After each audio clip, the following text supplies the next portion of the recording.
Tell me when to roll it. Tell me, Brent.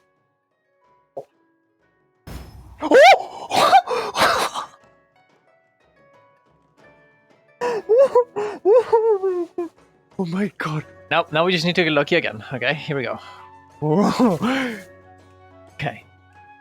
Critical strike multiplier or lightning damage? Critical strike multiplier. Or lightning damage. Critical strike multiplier. Alright, here we go. Can we get tier 5 with 9 fortune potential? There's no way, dude. Oh wait. Oh, okay. Oh my god.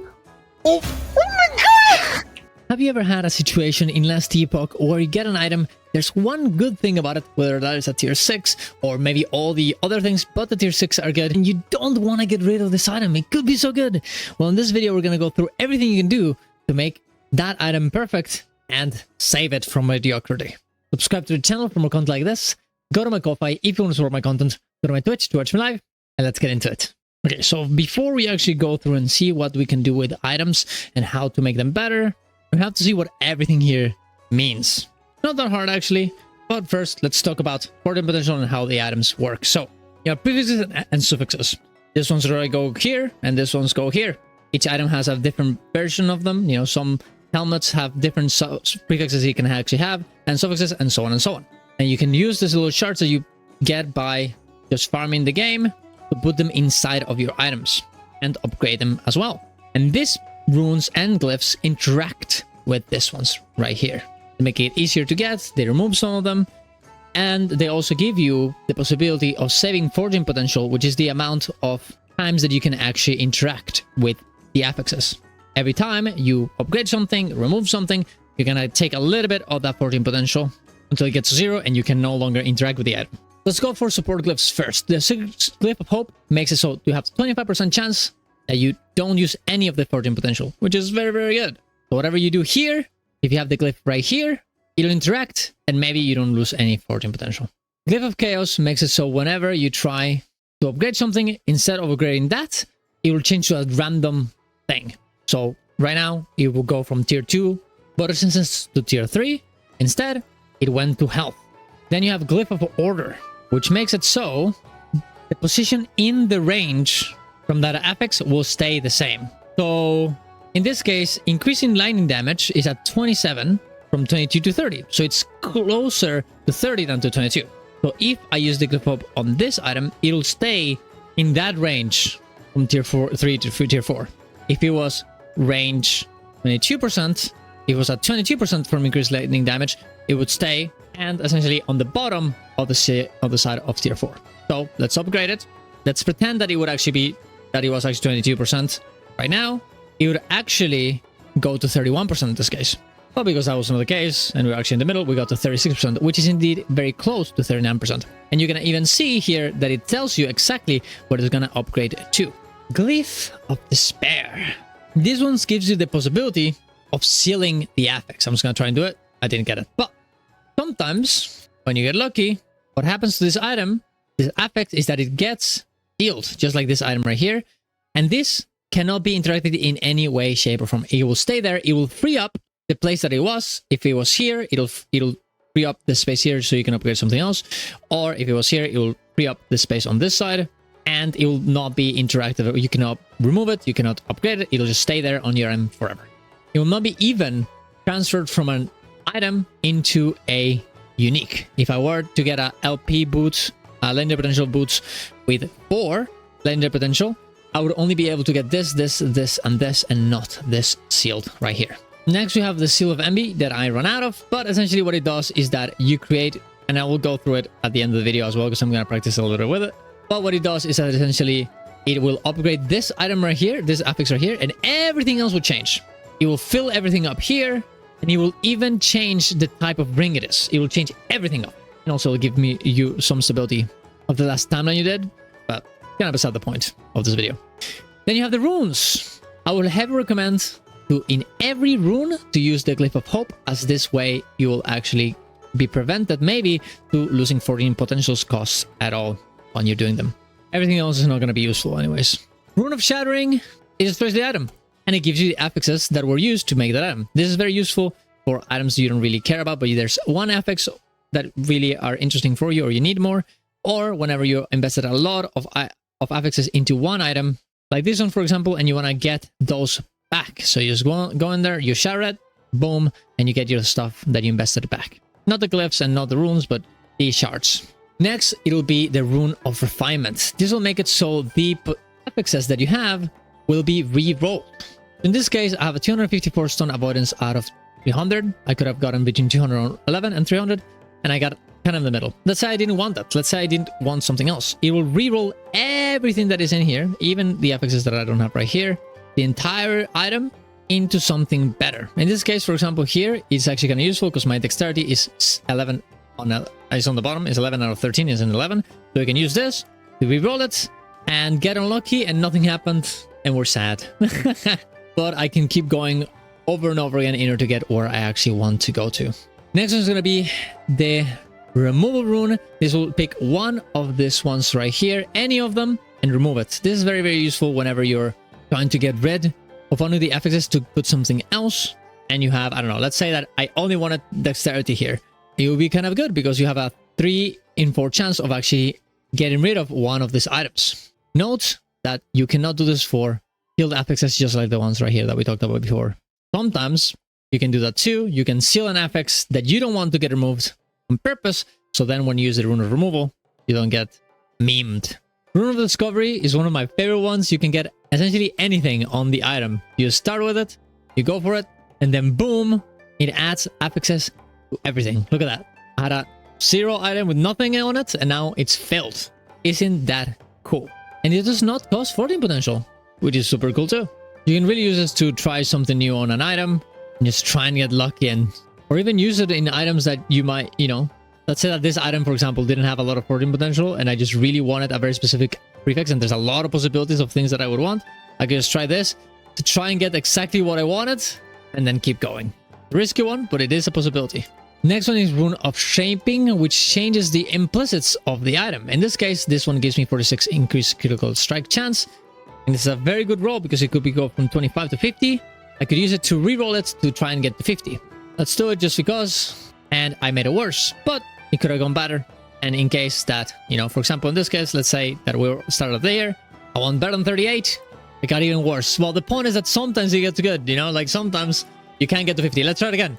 Well, it got worse on the start, but better than the last one. Okay, so there you go. But whenever you're actually at a very low range, this is very, very, very useful. Next one is a Rune of Ascendance. This item will be transformed into a unique item. This only applies to certain items. If you go into the wiki and you see that it has a Rune of Ascendance on this, it means that you can actually drop it with this method. But the best way of thinking about it is if it doesn't come from a specific boss, it will indeed be possible to drop this as an item.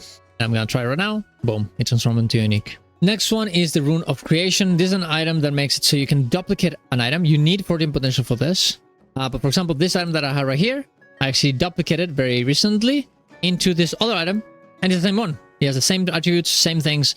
You can just duplicate it whenever you get a very, very good item, and you can use one and the other ones for crafting uniques with it, you know, blend them into another unique. That way you have the choice of using it again on another version of it if you want it. Next one is going to be Rune of Weaving, which is very useful for wheel of the weaver items. Is that how you call it? Weaver's Wool. Same thing, almost there. And this is very useful whenever you have an item like this that, you know, it tells you that it has Weaver's Wool, but you don't know what it actually is. You can just come in here, weave it, boop, and it'll tell you, it will reveal a little bit of its Weaver's Will. You can keep doing this until you get the entire thing, so you know exactly whether you want to level it up or not. Sometimes you end up leveling it and the entire thing up anyways, but it's very useful to see if this item has potential for you to actually use or not. For me, this one isn't, so I'm gonna get rid of it. And the next one, which is honestly one of my favorite ones, and we're gonna try something very interesting here. Rune of Havoc and Rune of Redemption. These both items work pretty similarly in the sense that they affect drop unique affixes. These are the purple ones that you can see right here. They can only get to tier 6 or tier 7 when you drop them. So you can use these two runes in case that they're not in the place that you want it to be, or they don't give you what you want them to be. For example, Rune of Havoc, what will it do? It will move around the tier 6 to somewhere else. In this case, considering we have level of teleport, tier 2, it'll shuffle the tier 6s all around to where they were not before. And if you wanted level of teleport tier 6, this will be perfect, because I know that one of these ones are gonna end up, it's gonna end up there. So I can just shuffle them up around, make it so it goes there. The other one is the Rune of Redemption, which rerolls the type of tier 6 we have. So this 2 of them here will reroll into something else. Fire resistance will no longer be fire resistance. Intelligence will no longer be intelligence. In case that we didn't want this, there's actually very good value because we can roll 2 of them with the same item, with the same rune. Depending on what you want, this indeed can be very useful. So here we have a lot of items that we're going to go through, and each has a specific situation that could be fixed. This is the way that I got this item here and this item here, which are insanely powerful. I just got very lucky by trying out some new things and I identified that these items were very good, or could be very good, and applied this knowledge in order to make it work. Let's start with the first one, Adjust a Wide Implicit. These items are interesting because, yeah, you could get anything on them, but the thing is you don't have that much fortune potential. And you're gonna maximum get to a yellow, as a purple is gonna be something that has a only drop affix, which is a tier 6 or a tier 7, as you can see my neck has right here. My 48% critical strike multiplier, tier 7. Damn, I got lucky in this one. Well, what you can actually do on this type of items is 2 things. One is Rune of Discovery, in order to go in here, especially with a Glyph of Hope, so maybe you have a chance of not costing any fortune potential, but just to fill everything up with different affixes. Look at that. That's actually very good. Oh my god, lightning damage was perfect for me in this case. Good resistance on the side, and a fire damage here as well. By getting 1 fortune potential, I was able to, boom, get myself everything filled up with different things. Let's take this situation, which is a great situation to test. What do we do with a rare that has everything but 1 item, 1 attribute correctly placed? Well, in this case, we have a few options. The first one is to use a Glyph of Despair. This will make it so you have a chance of sealing this affix and making this slot available for you. You can see this, for example, on this item, that this physical resistance on this side has been sealed. So it cannot be changed, and it gave me another slot to use on this side. I'm not going to do it because right now I want to test something else, which is the next option, which is going to be the Glyph of Chaos. This one will re-roll the type of affix it actually is while upgrading it. So it's gonna go from a tier 1 to a tier 2, and who knows what we're gonna get. The thing about this is, though, is that actually you also get a chance to upgrade the other ones around you. And because these ones are very, very good, there's actually a very good option for this. And we can always, if you're too scared, we can also change our mind and go to Glyph of Despair. Let's do this again. We got freeze rate, which is not what I would want. Ideally, in this case, I personally, for my build, would want critical strike multiplier. Ooh, and we didn't get it. We got physical damage. Now, in this case, we're a little bit memed because we actually, our forging potential is way, way lower. We actually got a bit unlucky in this regard. So in this case, I would cut the losses and start upgrading with our Glyph of Hope my other items. We actually got to way too low. Honestly, I should have done this 1 step earlier. We should have just started going in here, and we got unlucky and we lost our item. I mean, we didn't lose it, but it's not as good as it could be. Let's try this again with something else that has a similar situation. Well, 26 fortune potential. Let's try and get something good here. Ooh, and you got attunement. Now this is actually very interesting. This will not apply to every type of build, but even if you get an attribute that you don't like yourself, you can actually change it. The Orden's Watch, Woven Echo, if you go to it, you're going to be able to change the affix here from attunement to intelligence or something like that. And because my build actually does well with dexterity and intelligence, I'm actually okay with leaving this attunement at tier 4. So now we can just go here and get ourselves an affix that we want on this side. And actually, let's get 1 here just to fill it up. Ward per second, as I am a ward build. We got the 10 potential. Oh my god! And let's upgrade this to the maximum. Hopefully, we get lucky with Glyph of Hope and maybe even trigger the other ones on the other side. Oh, 1 more. Oh, 1 more. Oh, we got to tier 5 on this one, tier 4 on this one, and tier 4 on this one. Pretty nice item for something that honestly we shouldn't have been that lucky.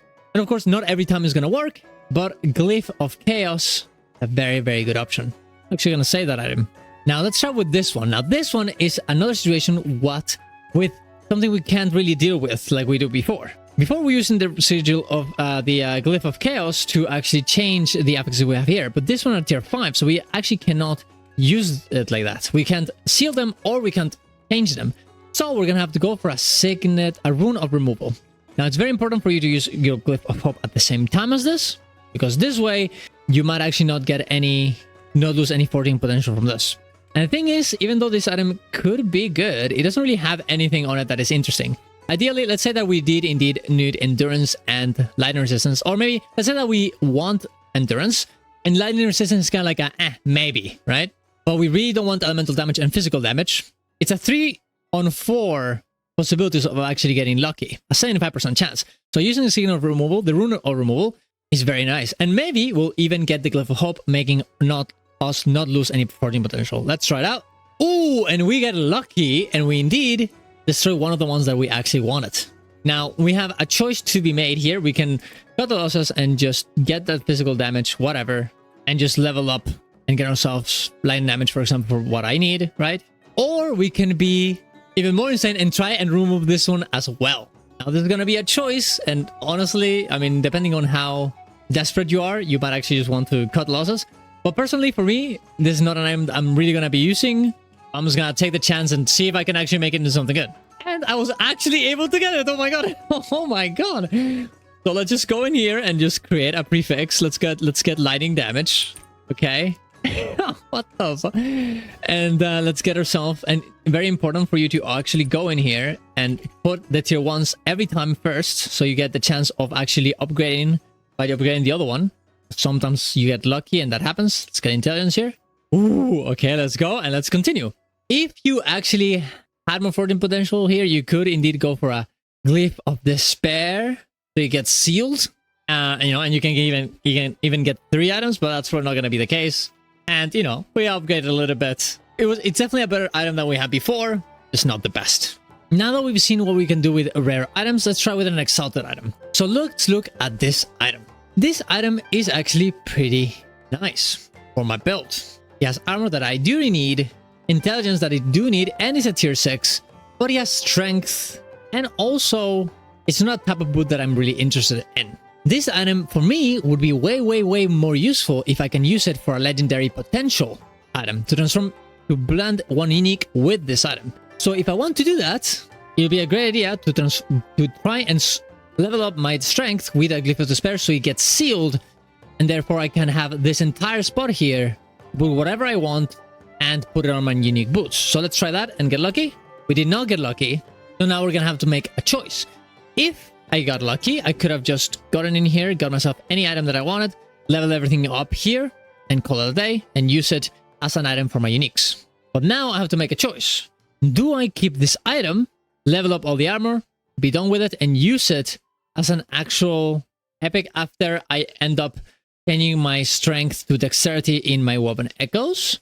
Or do I gamble, remove one of these ones, with a chance of breaking the item by removing my intelligence, in order to get the possibility of using this item for a unique? Well, in this case, for me, I'm gonna do this, because I already have a very good boots. I don't really need more boots. I even duplicated these boots that I have because they were so good, in case I want to use them on a unique. So we have nothing really to lose by trying to make this into a perfect item for a unique boot. So we're gonna try and destroy that strength to get ourselves movement speed instead. Gonna get our Glyph of Hope so we hopefully don't lose 14 potential, and we're gonna pray to the gods. Here we go. Oh my god. Oh my god, Dude, this is the power of being a YouTuber, okay? This is what happens, guys, when you start recording. Jesus Christ. The absolute luck of mine. And we're just gonna go for movement speed, and we're gonna get it to the max. And there you go, we got the tier 6. And we still have 14 potential. Jesus. Alright, now, this item is not done. We can still use it. We can still have search 6 14 potential. What can we do here? Okay. Okay. I would personally enjoy having armor and reduce bonus damage from crits, but this would be a very scary thing to do, because we most likely will indeed lose our 14 potential by doing this. So what we're gonna do instead is we're gonna level up our armor here. That's tier 3. Pray to the gods that we don't lose 14 potential.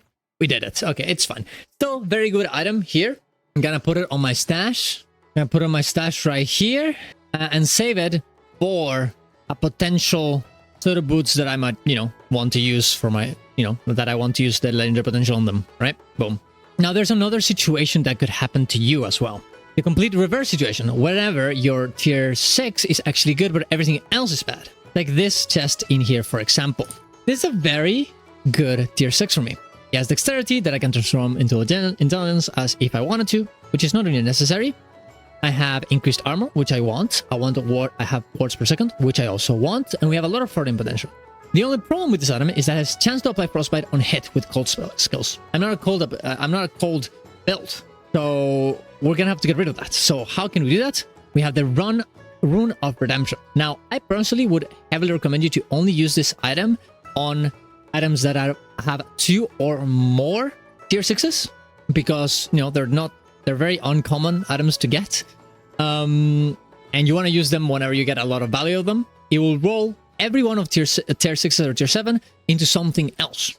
So I can get lucky and get something that I would want. Now, will I get lucky? We're going to have to go through. Remember to have your Glyph of Hope, so hopefully you don't lose any fortune potential. And let's get going. Level of Meteor, horrible. Level of Firebrand, horrible. But we are actually getting very lucky as we're not losing any fortune potential. Mana, horrible. We lose a little bit of fortune potential.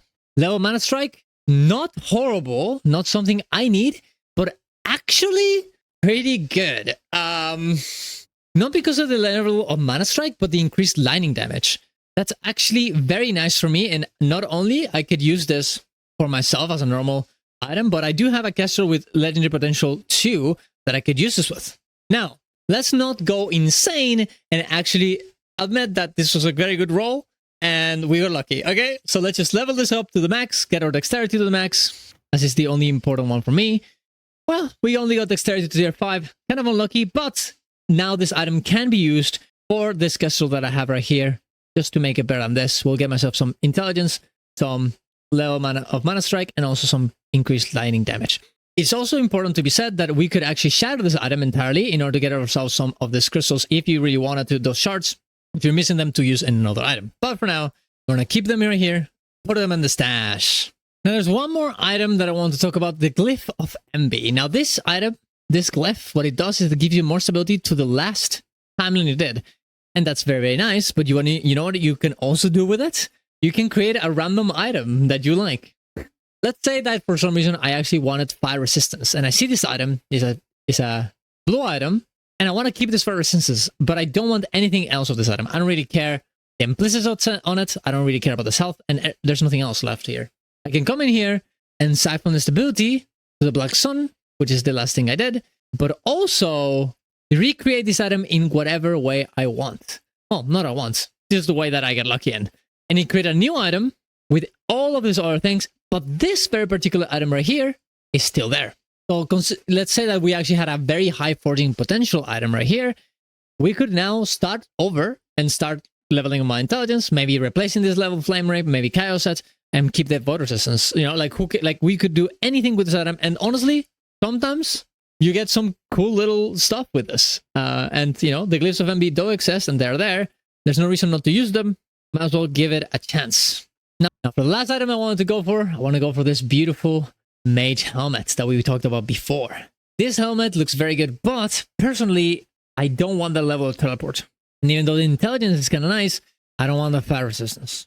We have a lot of other helmets that are very useful, so we're going to do something interesting here. We want to get rid of the level of teleport.